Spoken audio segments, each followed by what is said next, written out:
2 or 3 years ago, I think it was 2019, before the pandemic, that they had a what they call a Mojo Fest, which was a fundraiser for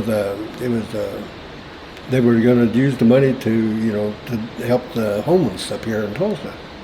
Okay, but they put on a festival, and the owner, she got with the people, and they made the big deal of it.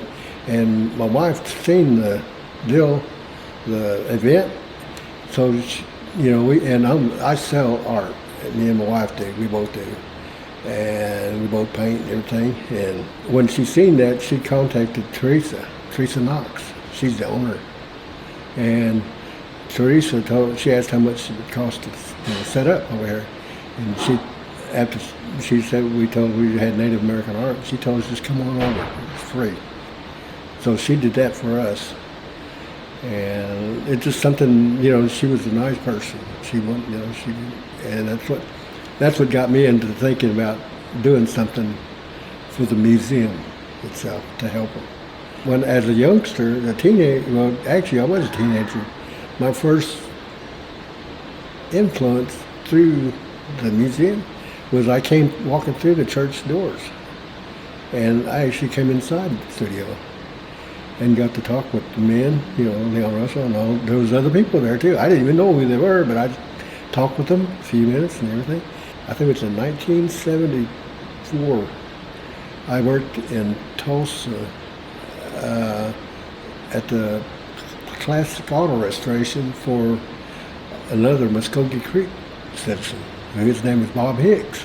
While I was there, we did work for people like James C. Lake and T.L. Osborne and all these car enthusiasts. I mean, way up there. One day, Bob Hicks told me, he said, there's somebody's bringing in their car, and you're going to be surprised whose it is. And he said it belongs to Leon Russell. So I got to work on that. I've always had that little bit of a connection somewhere around there with Leon Russell. And I never thought about it ever coming back around, until, like I said, a couple of years ago, and we ended up doing that Mojo Fest here. I was always close to this thing, Leon Russell. I loved his music and stuff, and I knew about him, and Mad Dog's the Englishman, and Joe Cocker, all that stuff, their tour and everything. But that's how I come to be doing the painting, to donate to this place, this museum. I also knew the history, a little bit of the history of him, the way he was towards Native Americans. And that's one of the things I fell in love with through this, and if you look at it right here, there's an eagle right here. And that eagle is a symbol of that Native love.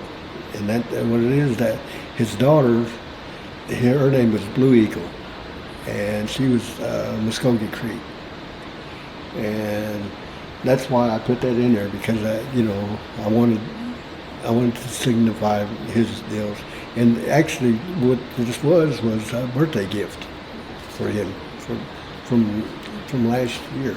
One of the things in art is you have to paint what you know and paint what you love, and that's the only way you're going to be able to strive and keep going forward.